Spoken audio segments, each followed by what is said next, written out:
Bienvenue sur la chaîne Esprit Psy. Aujourd'hui, on va continuer à parler de la psychopathie et tout particulièrement, on va s'intéresser à l'évolution du concept de psychopathie dans le temps. Les premières tentatives de compréhension des comportements humains déviants, eh bien ça remonte au moins à l'Antiquité grecque, avec un personnage qui s'appelle Théophraste.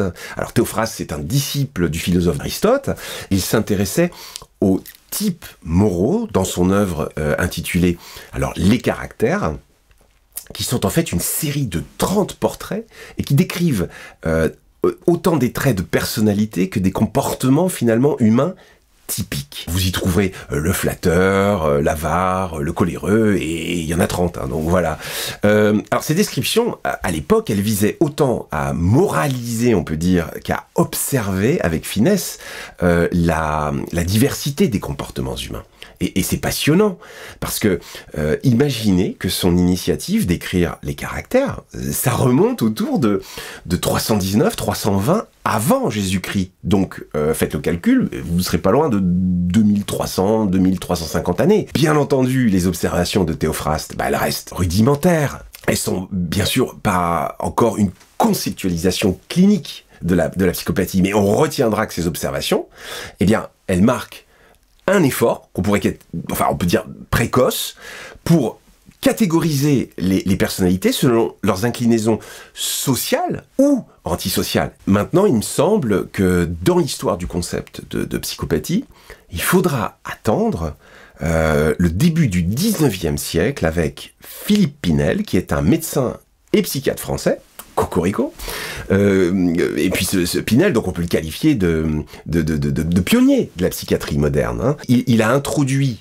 un concept qui peut apparaître comme révolutionnaire et qu'il appelle la manie sans délire. Voilà, dans un ouvrage majeur qui est le traité médico-philosophique sur l'aliénation mentale, publié en 1801.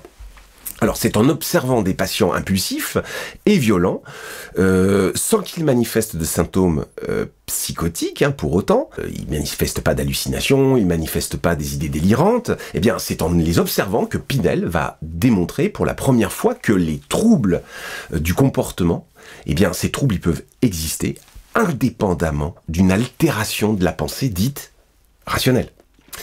Alors cette idée de manie sans délire, c'est la porte d'entrée du concept moderne de psychopathie, ou bien de certains troubles de la personnalité, par exemple comme le trouble de la personnalité antisociale. Parce que, si on y réfléchit, Pinel, qui décrivait des patients qui semblaient agir sans conscience morale, étaient sujets à des excès de violence ou de cruauté, mais ils demeuraient parfaitement lucide. Alors, on peut dire que l'apport de Pinel constitue une rupture majeure dans la compréhension des maladies mentales, parce que jusque-là, tout comportement déviant était systématiquement associé à une déficience cognitive.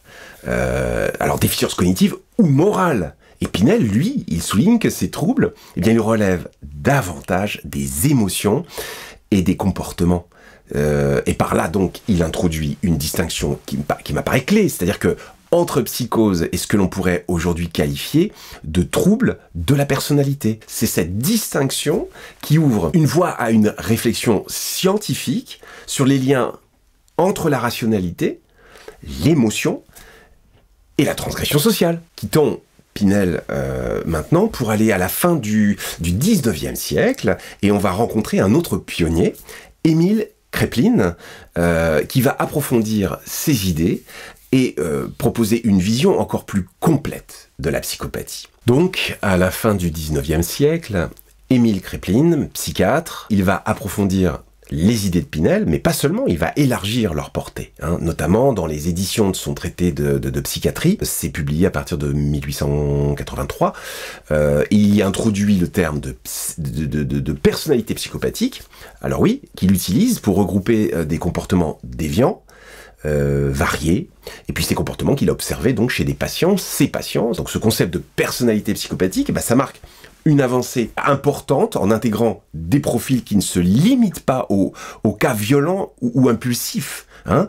Kraepelin, il propose de la subtilité, c'est-à-dire une classification des troubles qui induit des individus capables de comportements socialement nuisibles, oui, mais sans nécessairement présenter une dangerosité flagrante. Gardons bien à l'esprit que ce qui peut distinguer le travail de Kraepelin, c'est son insistance sur l'idée que ces comportements ne relèvent pas simplement d'un choix moral ou d'une déviance criminelle. Voilà.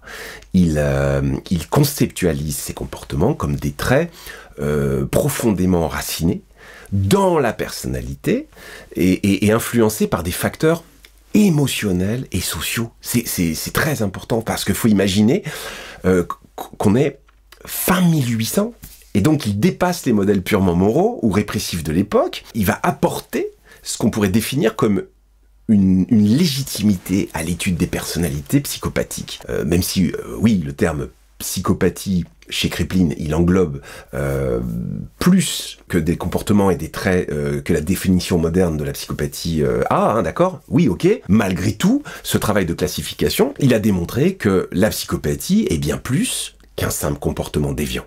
C'est une structure complexe de la personnalité qui touche à la fois aux émotions, mais aussi aux relations sociales, et à la manière d'ailleurs dont l'individu interagit avec son environnement. Si on s'intéresse au XXe siècle maintenant, alors on peut dire que c'est dans ce siècle, dans le XXe, que la psychopathie, elle va prendre une nouvelle dimension. Elle sera beaucoup plus nuancée, plus détaillée, notamment avec Hervey Cleckley, qui est un psychiatre américain. Cleckley va transformer en profondeur la compréhension de la psychopathie, avec un ouvrage majeur hein, qui s'appelle The Mask of Sanity, qui est publié en 1941,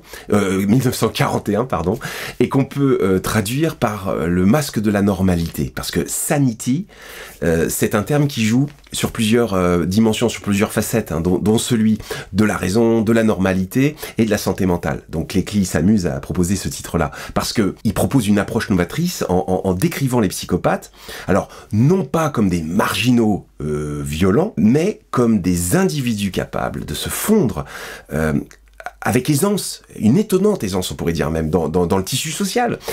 Selon lui, les psychopathes portent un masque de normalité, d'où son titre. Hein. Justement, ils affichent un charme, souvent, une intelligence, une assurance sociale, et ils vont dissimuler leur froideur émotionnelle et leur insensibilité profonde derrière ce masque social. C'est cette façade qui leur permet de si habilement manipuler leur entourage et d'exploiter les autres pour leur propre bénéfice, hein, bien sûr, mais tout en paraissant parfaitement intégrés. Voilà, donc Cleckley, il va plus loin que ses prédécesseurs en identifiant 16 caractéristiques clés qui vont définir la psychopathie. Alors ces critères, bien qu'individuellement on pourrait dire intrigants, hein, eh bien, ils prennent toute leur signification lorsqu'ils sont combinés entre eux.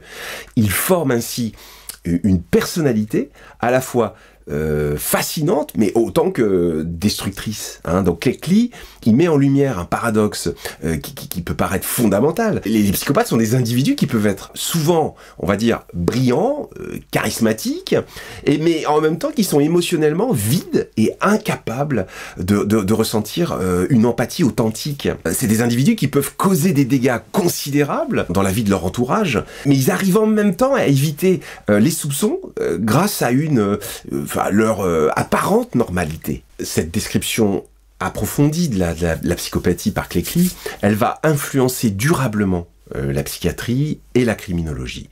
Cleckley montre en effet que la psychopathie, eh bien, elle ne se limite pas à des comportements antisociaux visibles. Elle repose, selon lui, sur des dimensions interpersonnelles et émotionnelles fondamentales. On se doit de souligner que ces travaux ont été vivement critiqués depuis. Hein. On pourra notamment reprocher aux 16 critères leur subjectivité et le fait qu'ils ne soient pas mesurables, parce que Cleckley, il n'en donne pas une définition précise. Alors donc, leur évaluation, elle est variable selon les observateurs. Et bien entendu, les critères de Cleckley, ils ne tiennent pas compte des avancées modernes en neurosciences et des avancées en psychologie clinique. Alors intéressons-nous maintenant à Robert Hare, donc un psychologue canadien, qui a été inspiré vraiment fortement par les travaux de Cleckley, et qui considère que les aspects interpersonnels et émotionnels décrits par Cleckley sont essentiels pour comprendre l'essence même de la psychopathie.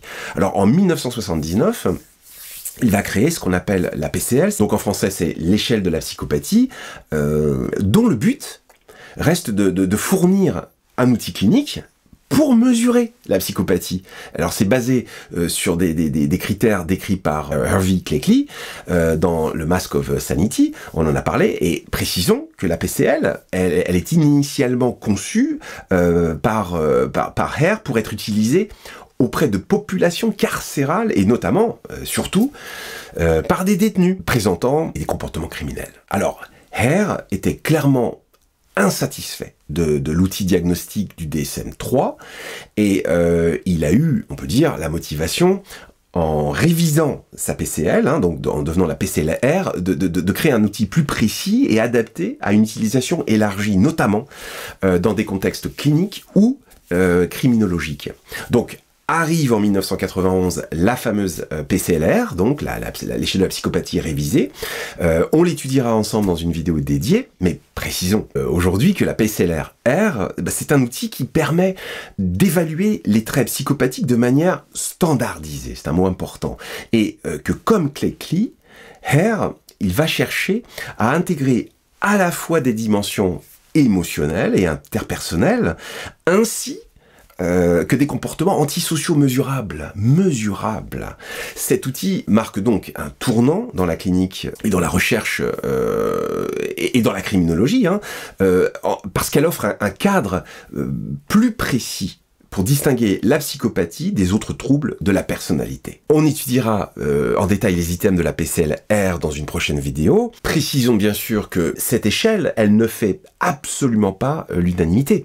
Il y a des chercheurs qui critiquent le risque de pathologisation excessif des comportements déviants qui finalement ne relèveraient pas nécessairement d'un trouble psychiatrique. Il y en a d'autres qui soulignent aussi que dans les contextes judiciaires, la PCLR, elle peut être utilisée pour justifier des peines plus sévères, en mettant finalement en avant la dangerosité d'un individu, et parfois ça se fait au détriment d'une évaluation clinique nuancée. Pour conclure, on voit que de l'Antiquité jusqu'à nos jours, la psychopathie, elle a évolué pour devenir un concept complexe, c'est le moins qu'on puisse dire, au croisement finalement de la science, de la philosophie, et puis de la société. Aujourd'hui encore, la psychopathie, elle soulève de multiples questions. L'une d'entre elles, c'est est-ce que la psychopathie, c'est un trouble distinct, ou est-ce que c'est un ensemble de traits présents à des degrés divers dans la population ? C'est fondamental comme question. Quel est le rôle de la biologie, de l'environnement, de l'épigénétique, etc. Dans le développement de la psychopathie? Alors, ce sont des questions, mais une chose est certaine, la psychopathie, par sa nature énigmatique, eh bien, elle continue à fasciner, à défier les chercheurs, les cliniciens, et puis parfois même les philosophes, et pourquoi pas les politiciens. Alors, je vous retrouve prochainement pour étudier différentes facettes de la psychopathie, on continuera notre cycle d'études, et d'ici là, il me reste à vous dire à bientôt.